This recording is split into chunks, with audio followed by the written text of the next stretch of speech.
Hello, everybody. It's Matt from RoyalCaribbeanBlog.com. Thanks for joining us here on YouTube. Be sure to check out RoyalCaribbeanBlog.com for everything Royal Caribbean related. And today we are talking about how to choose a cruise ship cabin. We are recording this video live on our YouTube channel. We do this every Friday. So come join us on YouTube. Subscribe so that way you don't miss out on any of the fun. And we're talking about cruise ship cabins. Let's start with the basics when choosing a cabin for your Royal Caribbean cruise. There are 4 kinds of rooms: inside, outside, balcony, and suites. Inside rooms are rooms that are just an interior room. They usually have no views or no natural light. Let's put it that way. Sometimes they do have like screens or fancy things, but we won't get into that. They're interior rooms. They're among the cheapest, but they're also the smallest, but they're also, the price is right. You have outside views or ocean view rooms. These are just like interior rooms, but they're a little bit bigger, and usually you have some sort of a window or porthole that allows you to look out and see have not only natural light, but a view of somewhere outside. It's a window, essentially.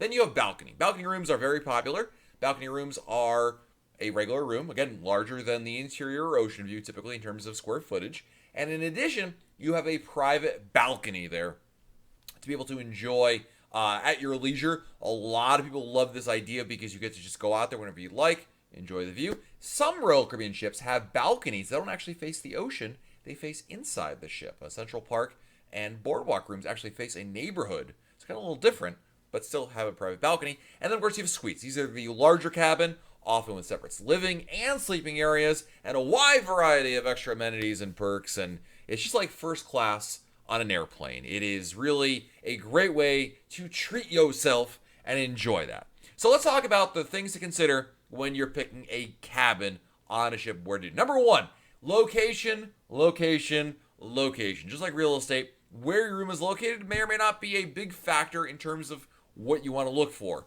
right? No matter the type of room we're talking about here, where your room is located can sometimes be there are considerations, right? If it's too close to a public venue, perhaps there's some noise bleed associated with it.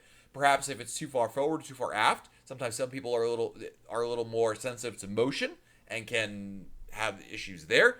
But really, you got to do your homework here and understand where your room is, what it is in proximity to. I often tell people, more importantly, besides the things I mentioned, which aren't really that important, just the typical things people always bring up, I think it's more important when you're looking at location to figure out what is your room close to or not close to in terms of how you like to cruise. Like, are you going to spend a lot of time by the pool? Well, maybe your room should be closer to there. Are you somebody who's going to be having kids and maybe you want to have a room closer to Adventure Ocean, which is the kids club area, right? It's a lot easier to be able to do that. So again, it kind of, where your room is can certainly be a factor. That's number 1.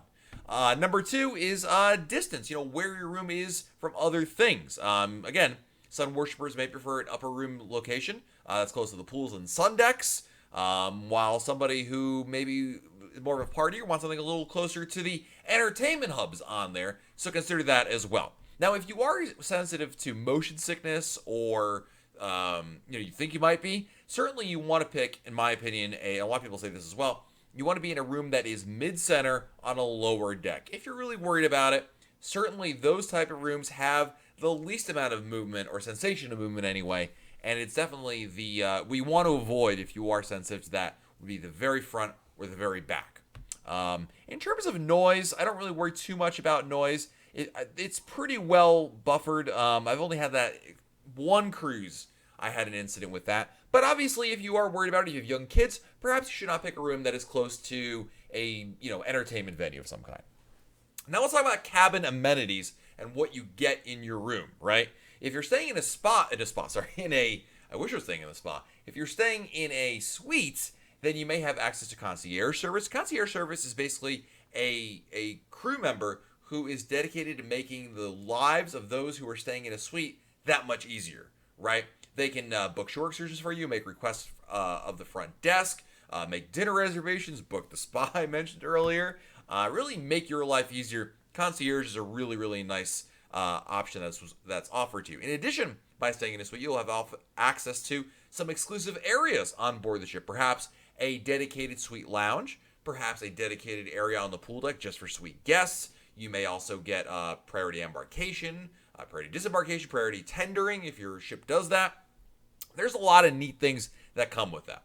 Now, of course, I would argue, of all of the considerations when we're talking about staterooms, is cabin size. I really feel like we've talked about a lot of things, but I really feel like cabin size is the most important factor. And that is how much space you actually have to live in and stay in while you're on your cruise. And I'll tell you, there are a lot of considerations, but really you've got to figure out what you're comfortable with. And cabin size is a big part of it, right?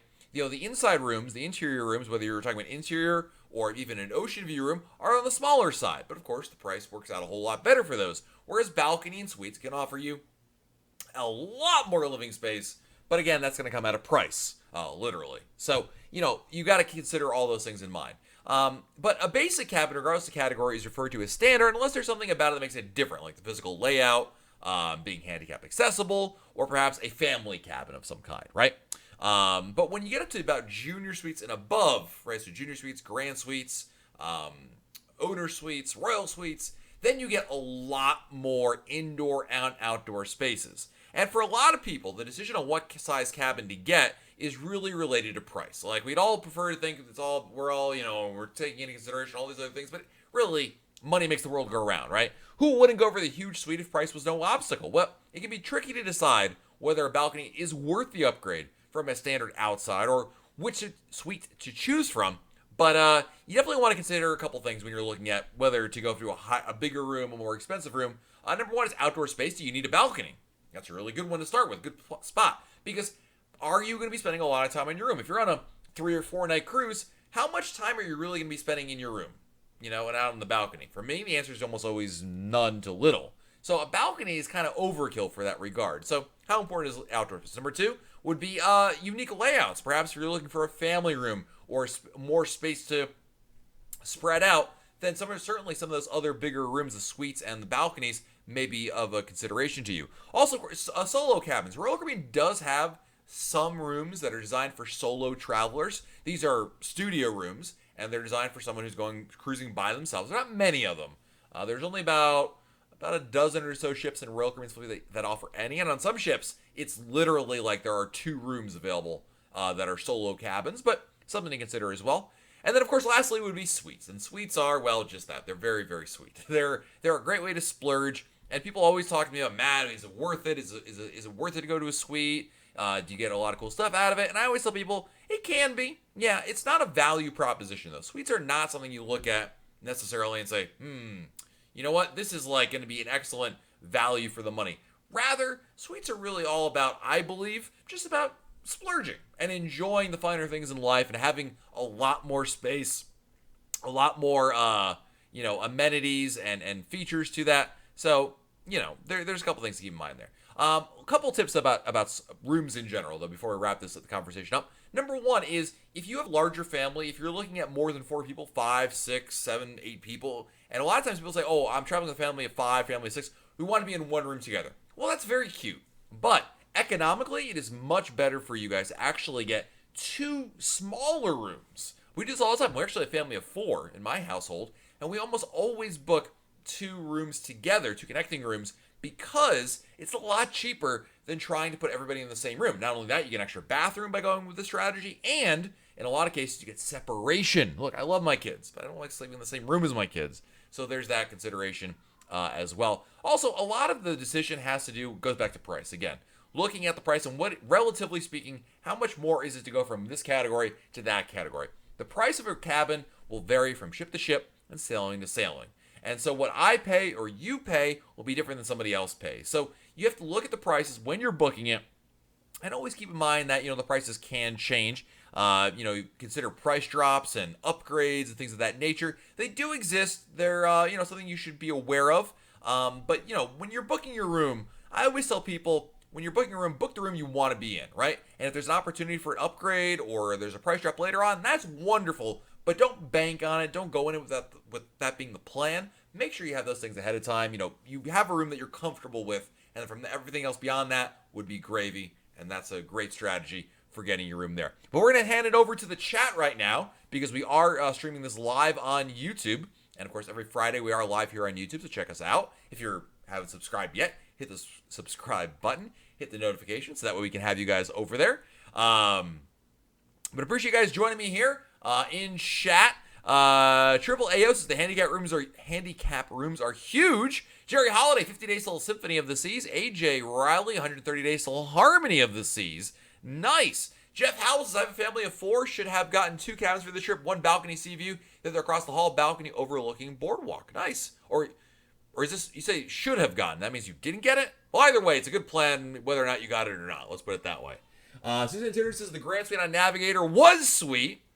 Chad Clark says, I had an inside promenade view on Liberty this season, thought it was nice. It could have been bigger, like the inside room on Carnival that had 2 twins that converted to a king. Well, and on Royal Caribbean, all their beds can either be, by the way, it's a really good point, Chad. All the beds on Royal Caribbean can be split between, they're usually combined, but you can split them apart to create 2 twin beds, so if that's an issue for you there. Hillary Gill here, first time on Independence of the Seas, first time in a balcony. Hillary, it's great. You know what I tell people all the time? This is what it is. I'm gonna make everybody feel better about it, right? If you're in a balcony, the good news is, hey, you got a balcony. It's a great way to splurge, right? Enjoy that. If you're in an inside room or a smaller room, how much time do you really spend in your room, right? I feel like, you're probably not going to, so therefore you can kind of enjoy that extra space there. Or extra money, I should say, in an inside room versus the extra space you get with the balcony. Wendy says, balcony is fantastic. We had balcony on Ovation of the Seas. Joe Johnson in the house. Welcome. Glad to have you here. Jackie Purcell says, inside cabin this time. We'll do a balcony next time. Nice. Valencia wants to know, what do you recommend for people with motion sickness? I recommend using over-the-counter medication. I would definitely tell you 24 hours before the cruise, start taking something called Bonine, B-O-N-I-N-E. It's over-the-counter. Take that every day. It works for 24 hours. You'll be fine. I wouldn't worry too much else about that. It works incredible wonders. You just got to keep taking it. That's all. Let's see here. Miguel, 1 more month, then I'm off to my first cruise ever, Liberty out of Galveston. Nice. Love hearing that. Olizo is a first live video. Welcome. Wemmy's here. Hello, Kyle. Hello, Melody. Glad to have you guys joining us here as well. DeMarcus is going to your first ever cruise in September on Navigator. Now, DeMarcus, I don't know if you saw it already, but earlier this week, actually, yesterday? Yeah, I posted a new video on our channel outlining the all the new things, all the new changes to Navigator of the Seas. Stephanie Ray, can you clarify what water wine etc. you can bring on board with you? Yeah, you can bring up to 12 bottles of non-alcoholic beverages, water, soda, whatever you want, per stateroom. Stephanie, you can bring also, in addition to that, you can also bring up to 2 bottles of wine per stateroom. You may not bring any beer, liquor, or any other alcoholic beverage. By the way, the wine, in terms of wine, champagne does that's okay too. Wine and champagne is just sparkling wine, right? Malcolm, can you use your drink package to get a shake from Johnny Rockets on Navigator? I believe the answer to that is no. Someone tried already, Malcolm, and they did not work because in order to get the milkshakes and other Johnny Rockets locations, you need to sit down there for a meal. You can certainly ask. Melody, 1 month, 11 days, and we're on Anthem of the Seas. We got 2 inside cabins. Nice. That's great. Brianna says, are there washing stations for the soda package travel mugs, or if you bring a travel cup from home? I mean, there's a sink in your room. I'm trying to think if I can remember seeing any. I don't recall seeing any, but I'm not sure that doesn't mean they exist. Red, do you tip the waiter or waitress in the specialty restaurants? No, you don't have to, Red. Your specialty restaurant cover charge includes gratuity. Mike O'Brien going to Anthem of the Seas. Can't wait. That was Mike O'Brien. Sorry. Jen Holmes booked first solo on Harmony. Well, nice. You're going to love Harmony of the Seas. Hello, Ann Jordan. Welcome. Daniel Bird, first time watching a live chat, first cruise in May. Or on Jewel for our honeymoon. What do you think of Radiance Class? I love Radiance Class, Daniel. I just went on Brilliance of the Seas back in for the 4th time in February. It was a great cruise. I think you'll love the Radiance Class. Vastly underrated class of Royal Caribbean ships. Ted, yes, wants to know, can you bring distilled water for CPAP machine? Yes, absolutely. That, Ted, for CPAP machines and other health requirements, the rules are, you supersede the rules, if that makes any kind of sense. Cindy just booked Navigator this season. Awesome. I booked Navigator as well for Labor Day weekend. Valencia, when are the most sales before the cruise? They're all the time, Valencia, and we post them as much as I can at RoyalCaribbeanBlog.com. So just keep checking back all the time. But I would recommend, if you know you want to book a cruise, book it. Don't try to time a sale. Just book it. And then you can always adjust the price if you before final payment date and you live in the United States, Canada, or Australia, or any other country that allows you to reprice. Pascal Smith, I booked the group October 20 group cruise. Woohoo! Nice. Pascal booked the Royal Caribbean Blog group cruise October 2020 on Brilliance of the Seas to New England and Canada. And you can join me and Pascal for that sailing. Go to RoyalCaribbeanBlog.com/events for more information. Jeremiah, can you bring packages of sodas on board? You can bring up to 12 bottles, or cans, whatever, of soda per stateroom on your cruise. Yes. Jeff Howell, have you ever timed how fast you can say Royal Caribbean Blog? Royal Caribbean Blog, Royal Caribbean Blog. I say it very fast, Jeff. But where I'm from the Northeast. In the North, that's how we talk. In the South, it's like, y'all, we're from Royal Caribbean Blog. Sorry. Couldn't help myself. G Dunn, going on my first Royal Caribbean cruise, balcony rooms, navigator to the seas, and symphony in November. Nice. Melissa is here. First live chat. Welcome, Melissa. Says, love your content. You helped a lot so far. I'm wondering if an enhanced driver's license will work as a passport to Mexico. I don't believe you can use that and a birth certificate, but you should get a passport. I'm telling you this right now. Do yourself a favor. It's a good investment in your traveling future. I did not go to PSU, Bruno. So the reason I have a Penn State hat behind me is because a good friend of mine was on a Royal Caribbean Blog group cruise, and he won the quest in the name of Royal Caribbean Blog. And so as a testament to him, I have the hat over there. Wayne, have you ever done the bid up from a balcony to a suite? Have you ever won the bid? No, I've never won the bid. It's a brand new program, Wayne. The bidding up, the Royal Up program, which allows you to bid for a stateroom upgrade, is kind of new. It's kind of like hypothetically, if there was an upgrade, how much would you pay for it kind of thing. It doesn't necessarily mean there is an upgrade there. And the answer is how much you bid is how much you're comfortable with. Rick in the house, welcome Ricky, was on Mariner on the sailing before you had the Royal Suite. OMG, it was amazing. Nice. I never stayed in a Royal Suite. I'd love to stay in a Royal Suite. Let's see here. We got Timothy joining us here. Welcome. You can bring a vape pen, Barbara, but of course you'll smoke. You'll only are allowed to smoke in the smoking areas, I should say. Let's see here. A couple more questions, and I got to run, guys. I apologize for the short nature of today's broadcast. Sarah, what's the itinerary for the Freedom of the Seas group New Year's Eve cruise? Southern Caribbean. Yeah, Aruba, Bonaire, Curacao. It's gonna be awesome. Rena, would you recommend Ubering into the cruise port terminal? Yes, all the time. It's a great strategy. Absolutely. John Lozano, how was the Wonderland restaurant going on my first cruise symphony, June 26th? Wonderland is amazing. You'll really, really like it. Mrs. Liz, any tidbits for Adventure of the Seas? I would say go check out the water slides. For Sail Away, go down to the helipad and check out Sail Away from there. It's a lot of fun. Price Hacker, have you ever been on Disney Cruise? Yes, when I first started cruising, I cruised on Disney, but their prices have gotten ridiculously expensive. Can't afford it anymore. What's the latest you can get seating for my time? Jerry, I think it's like 9 o'clock or so. Depends on the ship, obviously, but I believe it's right around 9 o'clock. Jose Payne, are there guaranteed staterooms for suites? There are. They're few and far between, but yes, I have seen guarantees, most often for junior suites, Jose, occasionally for higher classes of suites, but as you might imagine, they're not all that common. But I have seen them, yes. Juan is here for the second time live. Welcome back, Juan. Glad to have you here. Going on Navigator in 66 more days. Nice. Love that. All right, 2 more questions, guys. 2 more questions. Red Baker, thank you. Remember to thumbs up. Absolutely. Thank you. Let's see here. 2 questions. Rena wants to know, do they still do the Glow Party Whiteout Party on Harmony of the Seas, Rena? They generally do, but here's how you figure out exactly what's going to be offered on your sailing, or pretty close to what's going to be offered on your sailing, Rena. Go to RoyalCaribbeanBlog.com. In our main menu, top of the page, main menu, click on Cruise Compass, and you'll see a past Cruise Compass, many in fact, from Harmony of the Seas. That's going to give you a pretty good idea of what's going on board the ship. Malin, Matt, trying to book a second trip on Royal Caribbean, but they can't find an itinerary from Florida to Dominican Republic. That is because Royal Caribbean does not sail to the Dominican, unfortunately, so you won't find any. And lastly, our question is from Alonzo.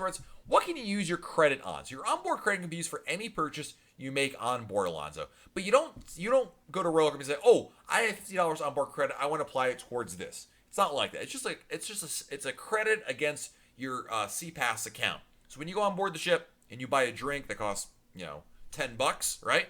Then you have $40 of onboard credit left, and then you buy something else. It's a credit against it. If that makes any kind of sense. So there you guys. I apologize for having to run, But I really appreciate you guys hanging out with us here. Every Friday we are live. In fact, next Friday, guys, we'll be live on Mariner of the Seas. Looking forward to that one. Cannot wait. Going on Mariner for the first time in over 10 years. So very, very excited for that one. Guys, have a great rest of your weekend. Enjoy. Do something fun. And we'll talk again very soon right here on YouTube. See you guys later.